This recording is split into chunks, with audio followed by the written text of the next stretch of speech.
ዜና ቤተክርስቲያናችን እንደቀጠለ ነው። የተወደዳችሁ ተመልካቾቻችን የሸገር ከተማ ሀገረ ስብከት ወንጌልን ለምእመናን በቋንቋ ተደራሽ ለማድረግ እየሰራ መሆኑን መምህራን ገለጹ። ሙሉቀን ሐሰን ዝርዝር አላት። የሸገር ከተማ ሀገረ ስብከት የወንጌል ትምህርትን በተለያዩ ቋንቋዎች ተደራሽ እንዲሆኑ ለማድረግ ሰፊ ስራዎችን በማከናወን ላይ ይገኛል። ይህ እንቅስቃሴ በሀገረ ስብከት ውስጥ የሚገኙ የተለያዩ የቋንቋ ተናጋሪዎች የእግዚአብሔርን ቃል በአፍ መፍቻ ቋንቋቸው እንዲረዱና በእምነታቸው እንዲጸኑ ለማስቻል ያለመ መሆኑ ተነግሯል።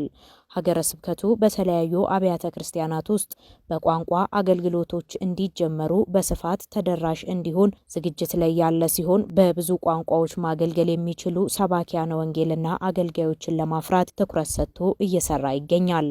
የሸገር ከተማ ሀገረ ስብከት እያከናወነ ያለው የቋንቋ ተደራሽነት ስራ በአጥቢያ መካከል ያለውን አንድነት በማጠናከርና የወንጌል ስርጭትን በማስፋት ረገድ ትልቅ ሚና ሊኖረው እንደሚችል መምህራን ገልጸዋል። የሸገር ከተማ ሀገረ ስብከት ያው ከተቋቋመ 2 ዓመቱ ነው። በዚህ 2 ዓመት ውስጥ እንደ ሀገረ ስብከት በተለይ ከብፁዕ አባታችን አቡነ ሳዊሮስ የሀገረ ስብከቱ ሊቀ ጳጳስም የጠቅላይ ቤተ ክህነትም ስራ አስኪያጅ ናቸው። አሁን ከሳቸው የሚተላለፉ ጠንከር ያሉ የስብከተ ወንጌል መመሪያዎች አሉ። ብፁዕነታቸው የሚያስተላልፏቸው 2 በስብከተ ወንጌል ዙሪያ 2 መመሪያዎች አሉ። አንደኛ ስብከተ ወንጌል ለሁሉም ተደራሽ መሆን አለበት የሚል ነው። ለሁሉም ሲባል በገጠርም በከተማም በሀገረ ስብከታቸው ሁሉ ስብከተ ወንጌል መተላለፍ አለበት ነው። ሁለተኛ ስብከት የማይሰበክበት ቀን መኖር የለበትም ነው የሚሉት። ስለዚህ ይሄን መመሪያ ተቀብለን ከክፍለ ከተማውም ጋር እየተናበብን በምስካበ ቅዱሳን አቡነ ኪሮስ ቤተክርስቲያን 365 ቀን የሰርክ ፕሮግራም አለ። ሁሉም ሰባኪያን የሚሳተፉበት አገልግሎቱ በ2 ቋንቋ ይሰጣል። በአማርኛና በኦሮሚኛ ቋንቋ ይሰጣል። ልዩ ልዩ ጉባኤያት አሉን። አሁን ትልልቅ ክብረ በዓላትን ጠብቆ ልዩ ልዩ ጉባኤያት አሉን። ታች እዚሁ አብሮ ያለችው ቅድስት ኪዳነ ምሕረት ቤተክርስቲያን ያለች በሰንበትም በኪዳነ ምሕረትም ልዩ ጉባኤያት ይደረጋሉ። ስለዚህ አጠቃላይ አገልግሎቱን ስንመለከት ቅዳሴ ላይ ሰንበት ጉባኤ ይደረጋል። የአድባራቱ ሰንበት ትምህርት ቤቶችም በ21 ልዩ ጉባኤ ያደርጋሉ። ስብከተ ወንጌሉ ከሰርክ ፕሮግራሙ በተጨማሪ ሰንበት ጧት ልዩ ጉባኤ ያደርጋል። እንደዚሁም ደግሞ ወራዊውን የጻድቁንና የቅድስት ኪዳነ ምሕረትን ጠብቆ ጧትም ማታም ጉባኤ አለ።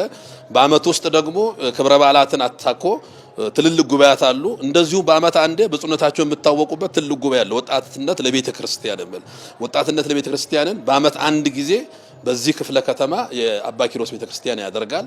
ስለዚህ በአመቱ ሰፊ የሆነ የስብከተ ወንጌል እንቅስቃሴ አለ ማለት ነው። የሀገረ ስብከቱ አገልጋዮች እያንዳንዱ ሰው የእግዚአብሔርን ቃል በሚረዳበት ቋንቋ መስማት ይገባዋል ያሉ ሲሆን የሸገር ከተማ ብዙሃንን በማክበር ወንጌል ለሁሉም ተደራሽ ለማድረግ በትኩረት እየሰራ ይገኛል።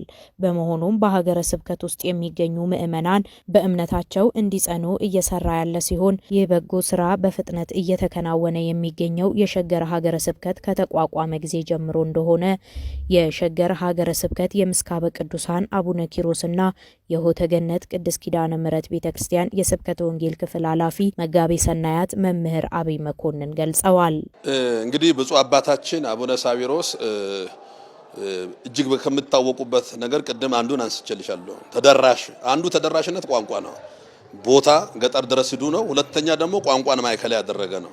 የቋንቋ አገልግሎት በዚህ በአጥቢያችን ይሰጣል። ጉባኤያት ሲኖሩ ቅድም ያልኩሽ ወራዊም ይሁን የሰርክ ፕሮግራምም ይሁን አመታዊም ይሁን ሁለቱንም ቋንቋ የሚችሉ መምህራን ናቸው የሚጋበዙት። በሁለቱም ቋንቋ አገልግሎት ይሰጣል። ደብራችን ላይ ትልቅ ሰንበት ትምህርት ቤት አለ። ሰንበት ትምህርት ቤት ኮርስ በሁለቱም ቋንቋ ነው የሚሰጠው። በአማርኛም በኦሮምኛም ቋንቋ ነው የሚሰጠው። ዘማሪያንም ሲጋበዙ በሁለቱም ቋንቋ መዘመር የሚችሉ ናቸው የሚጋበዙትና አጠቃላይ የቋንቋ ተደራሽነቱ ይሄ አገልግሎት በነገራችን ጎልቶ የታየው ሸገር ሀገረ ስብከት ከተቋቋመ በኋላ ነው። በሸገር ሀገረ ስብከት ከተቋቋመ በኋላ አገልግሎት መመሪያ እንኳን ያለው በሁለቱም ቋንቋ ማስተማር የሚችሉ ሰባኪያንን እንድንጋብዝ ዘማሪያን እንድንጋብዝ ያለንም አገልጋዮች በሁለቱም ቋንቋ እንድናገለግል ነውና ተደራሽነቱ በኦሮምኛም በአማርኛም በዚህ በኪሮስ ላይ አገልግሎቱ አለ ማለት ነው።